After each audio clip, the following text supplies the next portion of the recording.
I'm going to talk about Psalm 16. It's one of my favorite Psalms.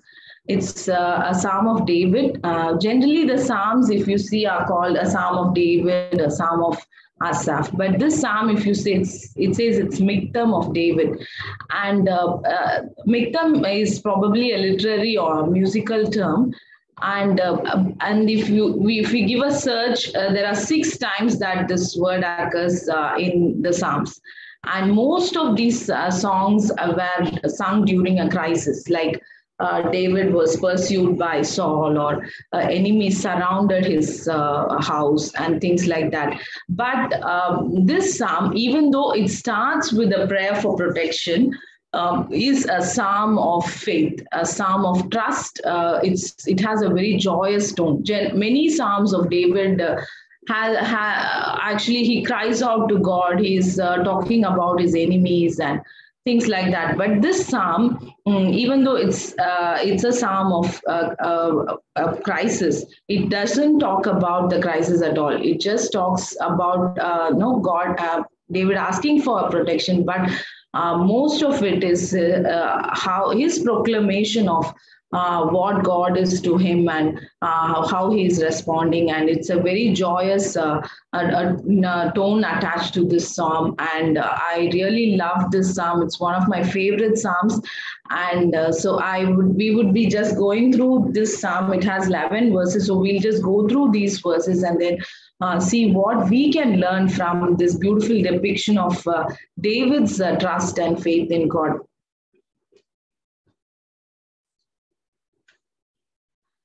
Verse 1, this is a prayer for protection. And David says, "Keep me safe, my God, for in you I take refuge." So here, David is praying to God for his safety, his protection.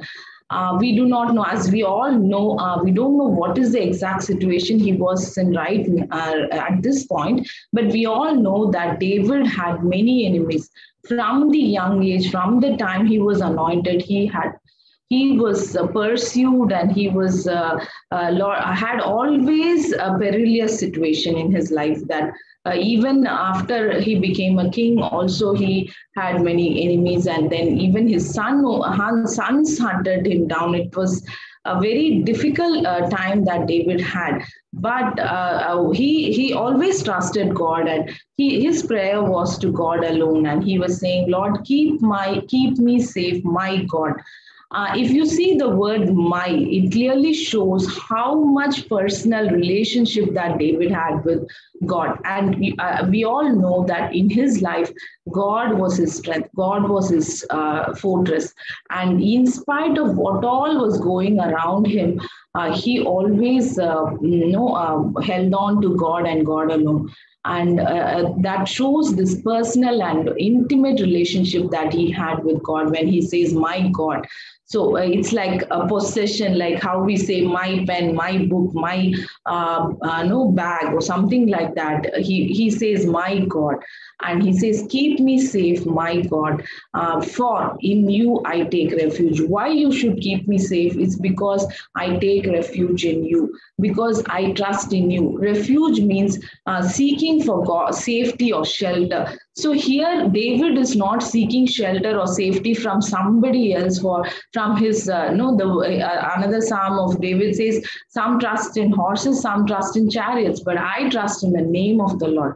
So like that, he even though he was surrounded with some strong men who used to support him and things like that, he never took refuge in any of those things. He always took refuge in God and God alone. So that is why he says, "Keep me safe, my God, for in you I take refuge." Because I take refuge in you, you please protect me, you save me.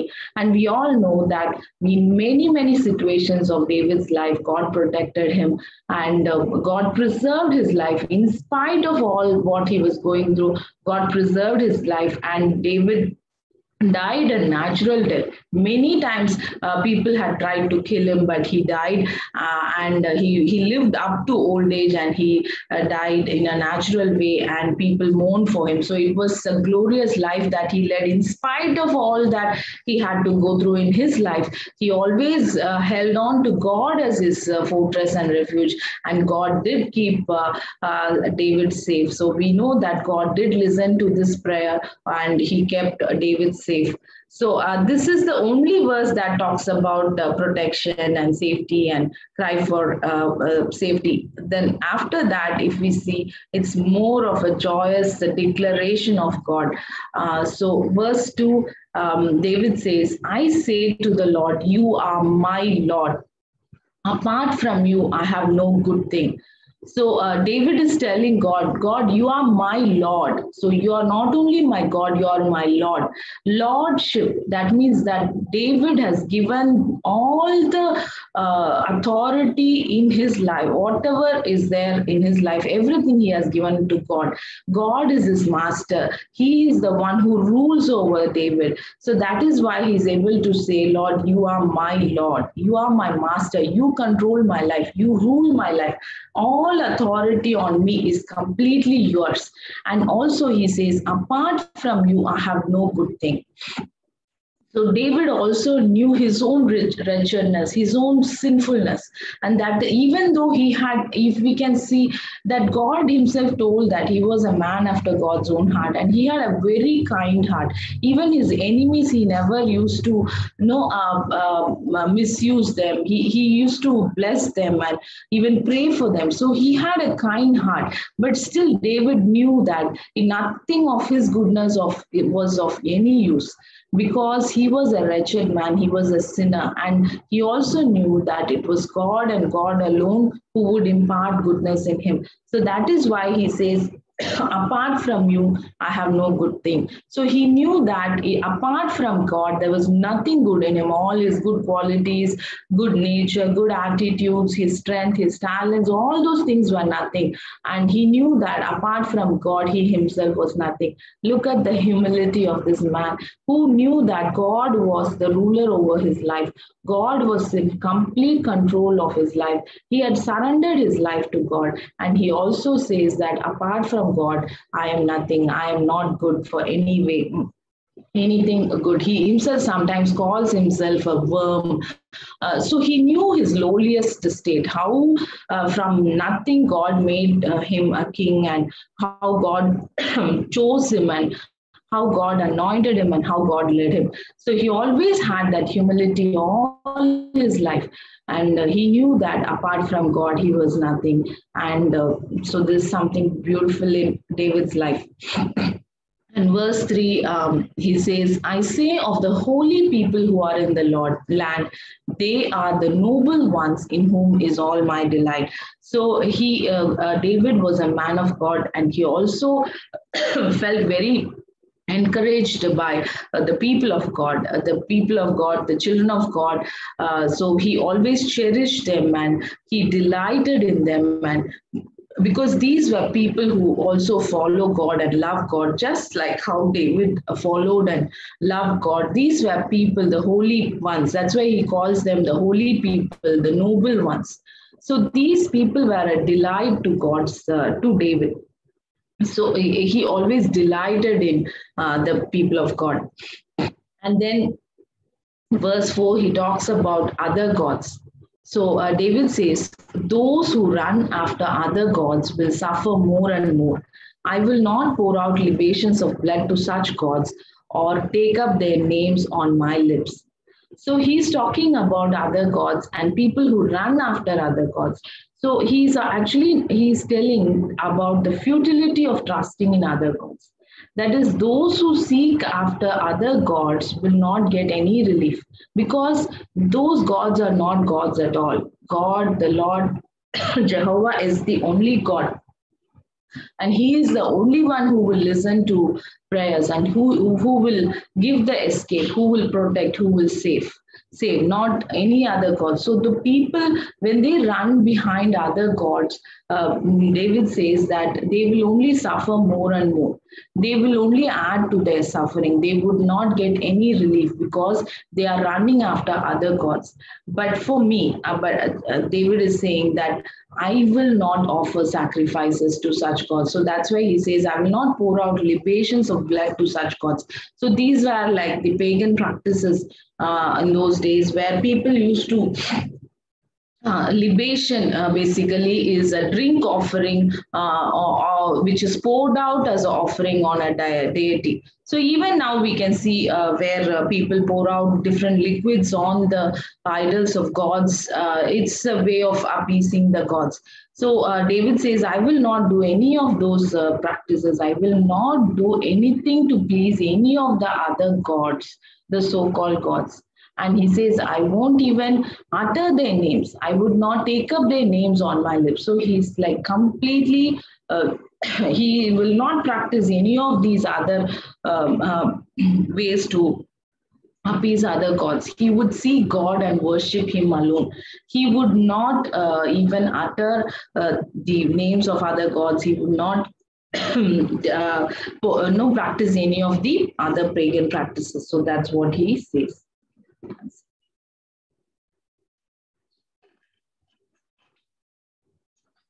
And verse 5, David says, Lord, you alone are my portion and my cup. You make my lot secure. So David, as we all know, was the youngest son of Jesse, and basically he won't be getting much of an inheritance from the family. But he also knew that just like how Levites, they did not get any inheritance among the Israelites. Rather, God said that he himself would be their inheritance. So like that, David also knew that God alone was his inheritance. So he says, you alone are my portion and my cup. So I'll show the next slide. In Joshua 13:33, it says, but to the tribe of Levi, Moses had given no inheritance. The Lord, the God of Israel, is their inheritance as he promised them. So God himself was the inheritance for the Levites. Just like that, David also knew that his inheritance was God alone, and he knew that that is enough. And for all the children of God, God is our inheritance, and that is enough. That's what David, we can see from David.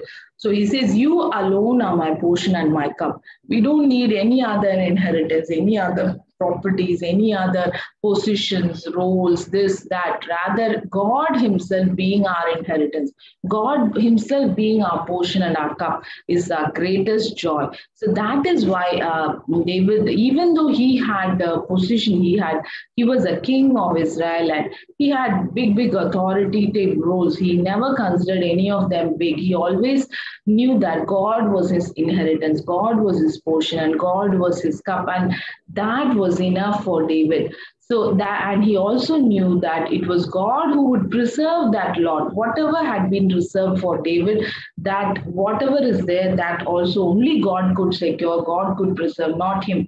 He cannot do anything to save his kingdom or his throne. Only God alone can preserve and protect his inheritance. So that is why David says, you make my lot secure. And this verse 6, it says, the boundary lines have fallen for me in pleasant places. Surely I have a delightful inheritance. So David is saying that the boundary lines, whatever boundary lines have been fallen for me, is all in pleasant places, and he also rejoices over his delightful inheritance. We all know that it is God who allots the time and the land for each person. Acts 17:26. This is something that Paul spoke to the people of Athens, and he was talking about God, and they had an image called unknown God, and Paul took that opportunity to talk about God. In that preaching, he says this, from one man he made all the nations that they should inhabit the whole earth, and he marked out their appointed times in history and the boundaries of their lands. So it is God who marks out the appointed times in history and the boundaries of their land. So each one of us, God has appointed the time, like where we should be born, which family, what time, which year we would be born, and where we would be born, and what would be our our boundaries. Everything is allotted by God.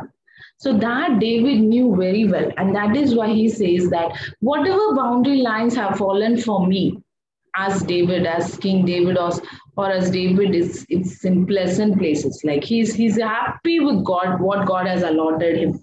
Surely I have a delightful inheritance. He knew that whatever God had given him was so beautiful. So David is saying that God has made everything beautiful for me, yeah, and I have a delightful inheritance.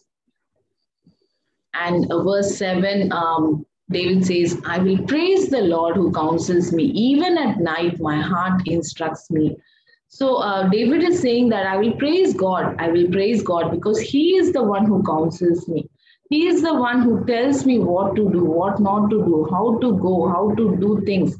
He counsels me, and even at night, my heart instructs me. So, because the Lord is my counselor, He's the one who counsels me.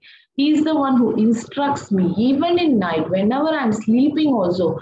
God puts ideas in my heart and He speaks to me. And because He's a counselor, I will always praise my God. And verse 8 is a beautiful verse which says, I keep my eyes always on the Lord. With him at my right hand, I will not be shaken. So David says, I will keep my eyes always on the Lord. So we all know this famous verse of Hebrews chapter 12, 1 and 2, where Paul is encouraging us to throw off everything that hinders and the sin that so easily entangles, and to let us run with perseverance the race marked out for us. And here Paul says, let us fix our eyes on Jesus, the author and perfecter of our faith. No, and the same thing actually David is saying that he's saying that I always keep my eyes on the Lord. It's like his focus is on the Lord. He of course he's surrounded with many problems, many things that he needs to do, but his focus is always on the Lord. And that is why he says, I keep my eyes always on the Lord. With him at my right hand, I will not be shaken. So that means, like, if when God is at the right hand, that is, he's so close to you, he's just being there with you. When God's presence is with me, I will not be shaken. So that is what David is saying, that when my God is at my right hand, I will not be shaken, and I will focus on God alone. I will keep my eyes always on the Lord. With him at my right hand, I will not be shaken. If we see in another psalm, David's psalm only, he says, he alone is my rock and my salvation, my fortress, I will not be shaken. So David, it was not easy for him. His life was not easy. But when God is my rock and my salvation, I will not be shaken. So that is what we see in this verse. Beautifully, David talks about how he always keeps his focus on the Lord, not on the problems, not on things that is happening around him, but rather he will fix his eyes on the Lord. And because the Lord is with him, and he says, I will not be shaken. And verse 9, and because of God, David's faith and trust in God, he's able to say, therefore, my heart is glad and my tongue rejoices. My body also will rest secure. So David is saying that my heart is glad and my tongue rejoices and my body also will rest secure. So David is saying that my heart is glad, because it's not because there is an absence of problems or sufferings or things that is going on around him, but rather because God is his refuge, God is his strength, God is the one who is with him and who will not let him be shaken, because he has focused on God alone. Because of that, David is able to say that my heart is glad and my tongue rejoices and my body also will rest secure. So in spite of what is happening around me, I will choose to be glad, and my tongue also rejoices, and my body also will rest secure. So, in spite of the dangers of peril surrounding him, he will be able to sleep. And that is in Psalm 3. Actually, it's a nice psalm where it talks about how he was running away from his own son and he was lying down and then he's sleeping. And he says that I lie down and I sleep, I awake again because the Lord sustains me. I will not fear though tens of thousands assail me on every side. Literally, he was running away from his own son and he was able to lie down and sleep. It's because he knew that the Lord was the one who sustains me. And if we read the story, actually, Absalom wanted to kill him and he wanted to pursue him immediately, but God thwarts the plan, and because of which he doesn't do. Otherwise, David would have got killed on that night itself. So when David says that I lie down and sleep and I wake again, because the Lord sustains me, it's so, so true, because it was the Lord who sustained him. Otherwise, he could have got killed. So he thwarted the plans of Absalom and his advisors. They didn't give the proper advice. So what happened was David was saved. So that is why David, because if we have to think of what all is happening around us, who is planning things against us or doing things against us, we will not be able to sleep. Or if we keep thinking about, oh, Corona is here and I do not know if I'm going to get infected or if my family is going to get infected, or if we have to think about all the negative things, we would not be able to sleep. But David, in spite of what all was going to him, happening to him, he could lie down and he could sleep. It's only because the Lord, he knew that the Lord was sustaining him. And we all know till the end of his life, no one could take the breath from David. God sustained him. And that is why he says, I will not fear, though tens of thousands assail me on every side. So that is why he's able to say that my heart is glad, my tongue rejoices, and my body also will rest secure. I remember 2 3 weeks back when I was hearing a lot of news about Corona and how people are getting affected, even some of my relatives and my friend. I actually lay down and I actually started shivering, and I felt very helpless, and I was like, I felt that something wrong is happening to me. And then I realized that, okay, I think I'm really getting dreadful. I'm getting frightened. So then I told the Lord, Lord, you are in control. You are with me and you are going to take care of me. So I just trust you and I'm not going to be perturbed like this, because your word says, do not fear. So I should not fear. So fear is something that will really take away our peace of mind. And that is what we can see in the life of David. When he was always surrounded by dangers and perils, he always trusted God. And because of that, his heart was glad and his body was rest. He was able to sleep, even though I don't think I would have even slept one moment if I was being chased for by someone who is so close. And but then he was able to lie down and he was able to sleep because he knew that the Lord would sustain him and the Lord would take care of him. Yeah, and then verse 10, it says, David says, because you will not abandon me to the realm of the dead, nor will you let your faithful one see decay. So he knew that even though he doesn't know anything about resurrection, he knew that God would not leave his soul to perish. So it's so beautiful. That is why he says that no, you will not abandon me to the realm of the dead, nor will you let your faithful one see decay. So just like David, we all, even if we die, we are not without hope.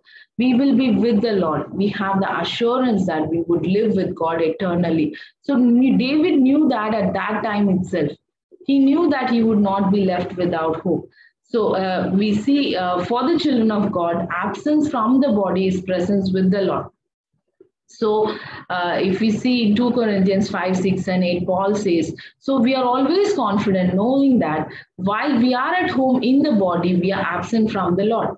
We are confident, yes, well pleased rather to be absent from the body and to be present with the Lord. So when for the children of God, when we die, we are immediately going to be with the Lord. So we have that hope. So there's nothing to fear and worry about. And David knew that even death could not separate us from God. So we can see that what wonderful faith and faith that David had at that time when he doesn't know anything about resurrection, or he didn't know any of those things. He was able to say confidently that God would not let my soul perish. Rather, I would be with my God, and no, He will not let your faithful one see decay. And actually, this portion is also a messianic portion. Peter and Paul quote this psalm in their preaching. So Peter quotes this psalm in his famous preaching on the day of Pentecost. If we see in Acts chapter 2, verse 25 to 28, this is the same psalm that we are seeing, Psalm 16. He says, King David said this about him: I see that the Lord is always with me. I will not be shaken, for he is right beside me. No wonder my heart is glad and my tongue shouts his praise. My body rests in hope, for you will not leave my soul among the dead or allow your Holy One to rot in the grave. You have shown me the way of life, and you will fill me with joy of your presence. So this is actually Psalm 16 that Peter quotes during that famous preaching where thousands of people were saved on that day, the same day of the day of Pentecost. So here Peter is quoting and saying how King David spoke, and actually he was not only speaking about himself, he's rather speaking about the Messiah, how he would not rot in his grave and he would be resurrected. So this is the messianic portion. And also Paul also quotes this in Acts chapter 13, verse 35. Paul says, therefore, he also says in another psalm, you will not allow your Holy One to undergo decay. So this is something that even Paul also quoted from the same psalm when he spoke. Yeah, and this is the last verse. So David is saying, you make known to me the path of life. You will fill me with joy in your presence, with eternal pleasures at your right hand. So God will make known to me the path of life. That is how my life should be, how my purpose, what is the purpose for my life. So David is confident that God is the one who's showing him the path of his life, how he should be, what he should be doing. And also he says, you will fill me with joy in your presence. When I'm with God, I'm joyful. I know my God is there with me, and also I with eternal pleasures at your right hand. So when I'm close to God, when my God is with me, I enjoy eternal pleasures. It's not the temporary pleasures that the world offers. It's the eternal pleasures like peace, joy, righteousness. So all these pleasures that we will have in spite of things that is happening around us, God will make known to us the path of life. He will fill us with joy in his presence, and he will fill us with eternal pleasures at his right hand. So that is what we see from King David. This beautiful psalm, it is something that very much close to my heart. So here we saw different verses of the psalm. There are 11 verses. When you get time, please do go and read this psalm for yourself, and you will be able to really see how God is so wonderful and how David had a close walk with God, how he trusted God, how he put faith in God. So we see his relationship. We see that David was calling God, my refuge in verse 1. And he says, my Lord, all my goodness is from him alone. Like only from God is my goodness, nothing else. And he is my Lord, the one who rules over me, the one who is my master. And David in verse 5, he says, my portion, my cup, the preserver of my Lord. So he is my inheritance. He is my portion. He is my allotment. And he is the one who preserves my allotment also. And he is my counselor, and how he instructs me in verse 7, and he's my strength in verse 8, where he says that when the Lord is at my right hand, I will not be shaken. and the one who preserves my soul. Like he would not abandon me to the no grave. Rather, he would preserve my soul, which is there in verse 10. And he also teaches me the path of life. He gives me joy and eternal pleasures. So God teaches David the path of life, and he gives joy and eternal pleasures. So this is what we see in David's relationship with God. So we also can check, how is my relationship with my God? Each of us know God, and we have been saved by his blood, and we have trusted him, and we are his children. But how is my relationship with God? Just like David, will I be able to say that he is my God, he is my refuge? I do not trust in any other things. Rather, I take refuge in God alone. He is my God, and he is the one who is going to protect me. And also, do have I surrendered my life to God, and do I call God my Lord, my master, the one who rules over me, the one who controls my life, completely surrendered to him? Because like David, none of us are good. None of us are good. None of our qualities and talents or any of the things are good. Rather, whatever goodness is there in us is because of him and him alone. Because we have still not failed, it's only because of the grace of God. So all my goodness is from him alone. That is what David says. Do we have such a faith? Do we realize that we are nothing apart from God? David says, apart from you, I have no good thing.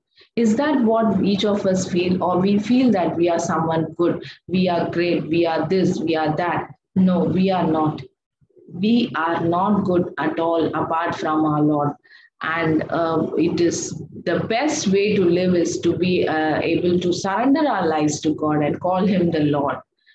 And also, many times we feel that we have been cheated by people. They have taken away our inheritance or property or wealth or this position, this thing. But then David also had to go through a lot of such things in his life. Even though he was anointed, he could not become king because Saul was all the time pursuing him and giving him a very tough time in life. And he also no even his after he became king also, he had lots of issues, and his sons also, he had issues. So because of that, but none of those things actually made him less strong. Rather, he knew that all those things don't really matter. It's my God is my portion, my cup, and he is the preserver of my lot. My God is my inheritance. I have my kingdom, I don't have my kingdom. I am, no, I have wealth or I don't have wealth. I have food, I don't have food. I'm running in the wilderness without any food for days. But he knew that God was his inheritance, and he held on to God and God alone, and God preserved his inheritance, we see in his life. And also, so can we say like that? That God, you are my inheritance. I don't really bother about what I have, what I don't have, what somebody's trying to steal from me or cheat me away. That's okay, fine, Lord. You are my inheritance. You are my portion. When God is our inheritance, what more do we need? What more do we need? We don't need anything. When God is our inheritance, he is enough for us. I read somewhere that when you have lost everything and you have got only Jesus, then you will know that he is enough for you. So like that, David had to go through a lot of rough patches in life, and so he knew that God was his inheritance, nothing else. So like that, each one of us, we may be going through tough times, we may be going through financial crunches or loss in the family, so many things. But then when the Lord is our inheritance, then we would be able to be glad and we can rejoice, because when God is our inheritance, what can we lack? We cannot lack anything because God himself is our inheritance.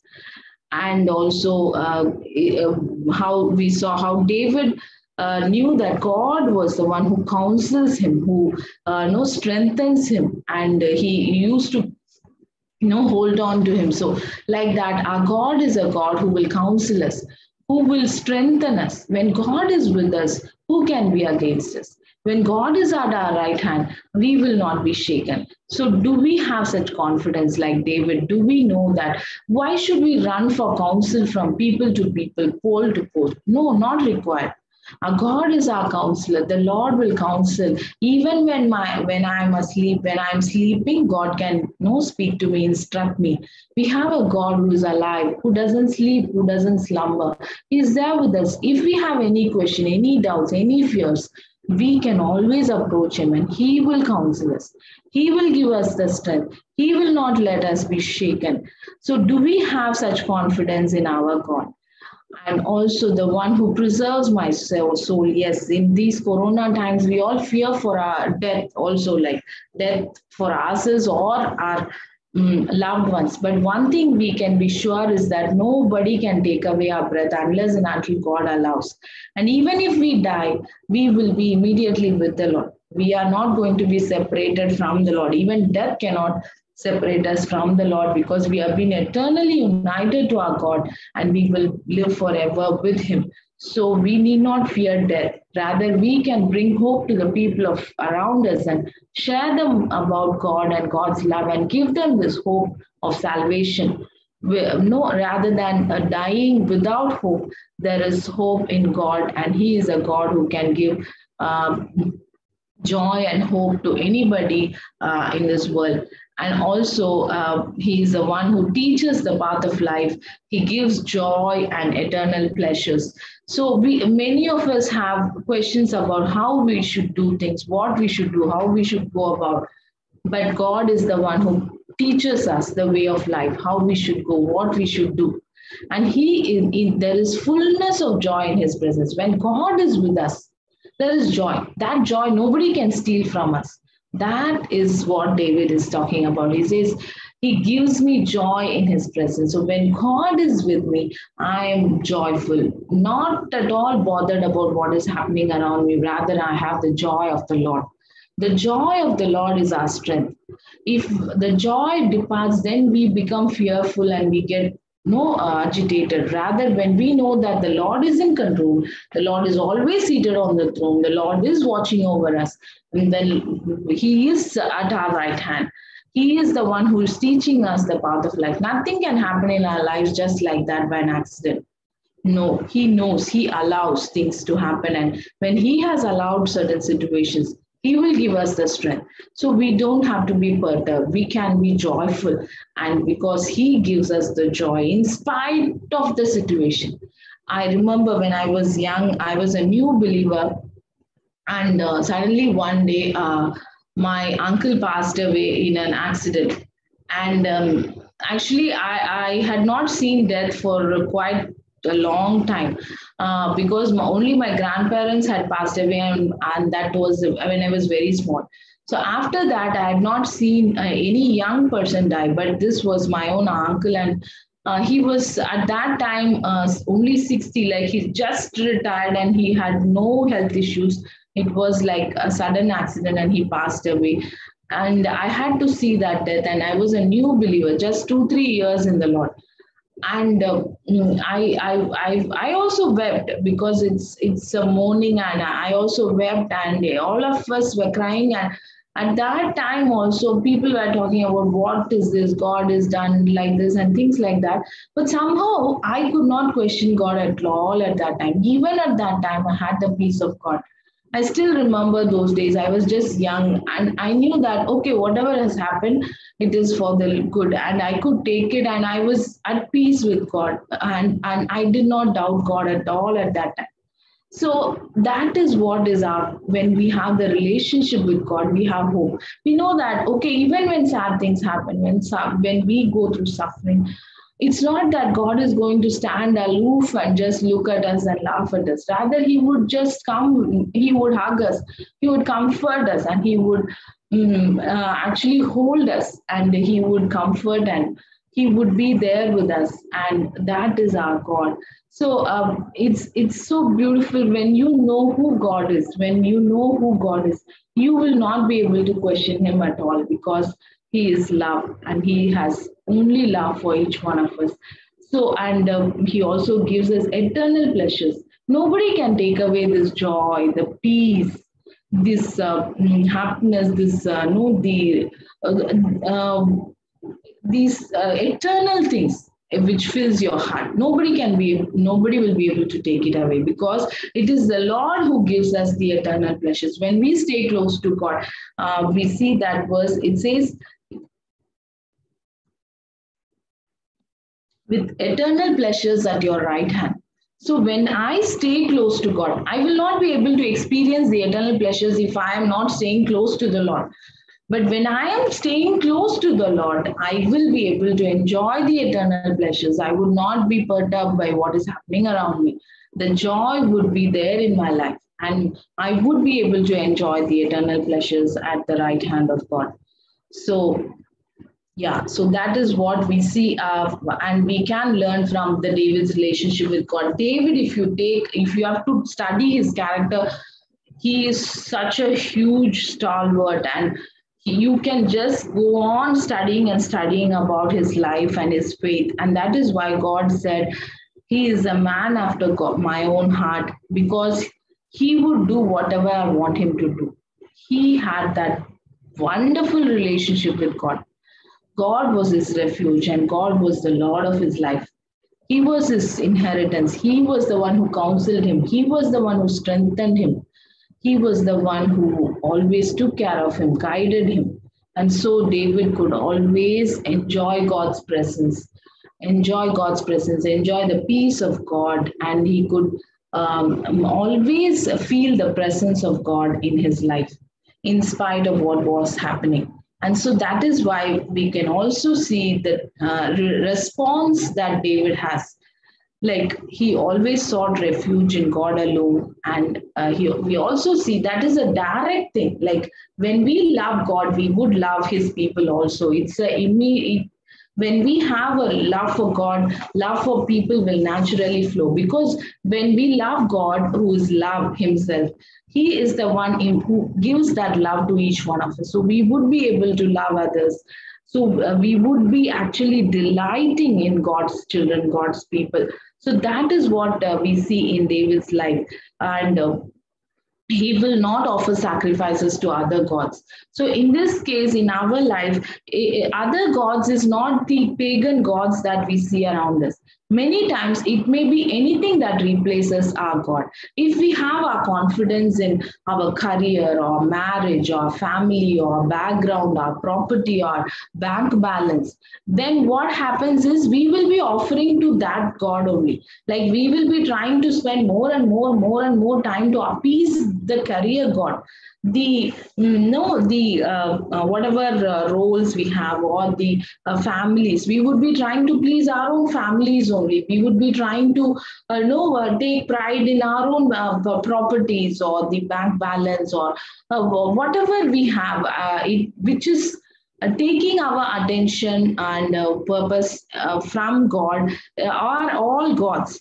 So even we can also unknowingly be worshipping other gods, and not giving the priority, the number one priority to God.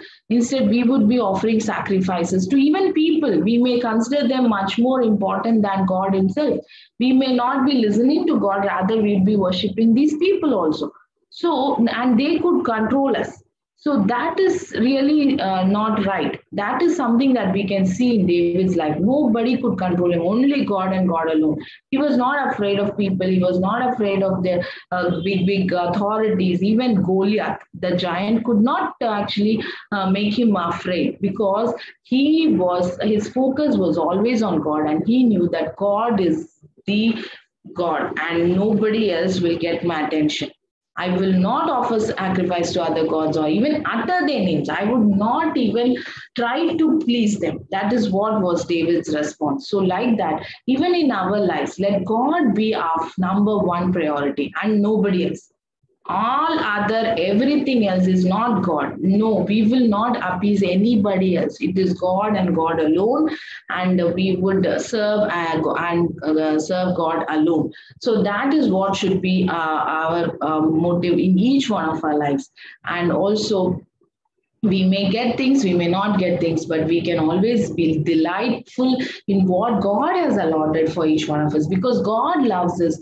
God has chosen this generation for us. God has chosen this family for us, this race, this ethnic language, this thing. Everything is what God has chosen for us. So we don't have to feel bad about it. We don't have to feel no what do you feel jealous about somebody else, comparing with others. No, rather whatever we are, whatever is our lot is the best, and what God has given us is the best. So we can be delighted in our inheritance, and we can say that yes, God has made everything beautiful in my life, and we can keep praising the Lord, because we don't have I feel we can we if we just go on praising God for all that he has been doing in our lives, we cannot stop praising him. So we have enough and enough of reasons why we can praise God. When this world is going through such tough times, he has preserved us, he has given us good health, he has reserved many. Some of our people did fall sick, but God gave them health, he brought them back, and he is taking care of us, he is feeding us, he is giving all the needs, the provisions. He's taking care of our children. He's taking care of our families. Even just the short time of pandemic, if you can say, if you can start listing out what all God has been doing in our lives, we can write pages and pages and books about what God has been doing in each one of our lives. So it's really, we can praise God just like David, and we always should keep our eyes always on the Lord, always on the Lord, not on anything other than God himself. He is our refuge, he is our fortress, he is our rock, he is the one who will give us steady, make us steady, and he would not let anyone no pull us down. We may stumble, but we will not fall. That is the promise that God has given to his children, that people can make us stumble, but we will not fall. And even if we fall, our God will lift us up and make us stand back again. So that is our God. So when we have such a God who is so, so wonderful, so loving, he's a refuge, he's our fortress, why should we be afraid of anything? Even if we have to die, we will be with our Lord. So there's nothing to be afraid of. So that is why our heart can be glad and our tongues can rejoice, and my body will rest secure. So anytime, maybe because of some issues, if you are not able to sleep, just remember this Psalm, David's life. When his son was chasing him and trying to kill him, the king was sleeping in a cave, in a dark cave, and that was his situation. And David says, I will lie down and I will sleep, and I will be able to wake up because the Lord will sustain me. Just look at that confidence. I don't think any of us should lose our sleep. Sleep is so important to our bodies, because body is a temple of God, and we need to take care of our body also. So we need to not be afraid, rather put our trust in God, and he will sustain us, and we can continue to rejoice in God whatever be the situation, because these are the eternal pleasures that God has given us, which nobody can steal from our life. So just look at our own lives, each one of us. Is God my refuge? Do I seek safety and security from other people or my positions or other things?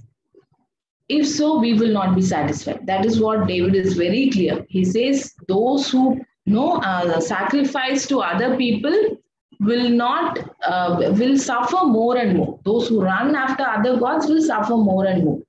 So if we try to keep on running behind people, or behind the career, or behind the positions or the wealth and things like that, we will only be adding to our suffering. We will not find relief. If the wealth or the position or the fame and name could satisfy a person, why would some of these very rich and famous people commit suicide? Because that they did not find relief in any of that. They did not find relief. They were only adding suffering, more and more suffering to themselves. But when we take refuge in God, just like David, we will find protection and safety. The Lord will sustain us. The Lord will carry us through. He will walk beside us. When things go tough, He will carry us. That is our God. That is my Father. So we don't have to be afraid at all. We can cling on to our God. He is our refuge. And we can delight in God's people. It will come out naturally. You would love the children of God because that comes out naturally, because they are ones who love God and who follow God. So I would automatically love them and I would delight in them. I would cherish them and I would spend time with them, talk to them, encourage them. And they would be my delight, just like David. And let us remember that God is our inheritance, nothing else. God is our focus. When God is our focus, when God is the strength of our hearts, we cannot be shaken. Whatever happens, we will be able to rejoice and be glad and be able to rest secure. So let's keep our eyes on the Lord. And just like David, yeah, so these are, I hope you all would have had a lot of insights when we read the Psalms. It's not what I am talking that is speaking to you, it's rather the word of God that is speaking to each one of us. So maybe you have some takeaways from this Psalm. Please go and read the Psalm for yourself. And I just want to summarize a few things. It's just a few things from the Psalm. You have so many things you can talk from the Psalm of David, the Miktam of David. Our faith, it's, as I told you, this is a Psalm of faith. I think all of you would have understood why this is a Psalm of faith. So our faith and our close walk with God is what will preserve us and give us hope, nothing else. When we have hope in God, when we walk closely with God, when we have faith in God, we would be able to go on. That is what will preserve us, nothing else. And that is what will give us hope. Our faith and personal relationship and the close walk with God is what will preserve us, not only through this pandemic, in all the ups and downs of life. Yes, there are many ups and downs in life. Christian life, for the matter, the life on earth is not a cakewalk. It is not easy. There are lots of ups and downs that we need to face. But when we stay close to God and when we find refuge in Him, then we can rest secure and we can be joyful in all circumstances, because it's the Lord who will sustain us, the Lord who will instruct, the Lord who will counsel us, the Lord will show us the path of life, the Lord will give us joy in His presence, the Lord will give us eternal pleasures. So He would be there with us, and even death cannot separate us from our God. So the Lord will be the one who will be with us, and we will be with Him in eternity.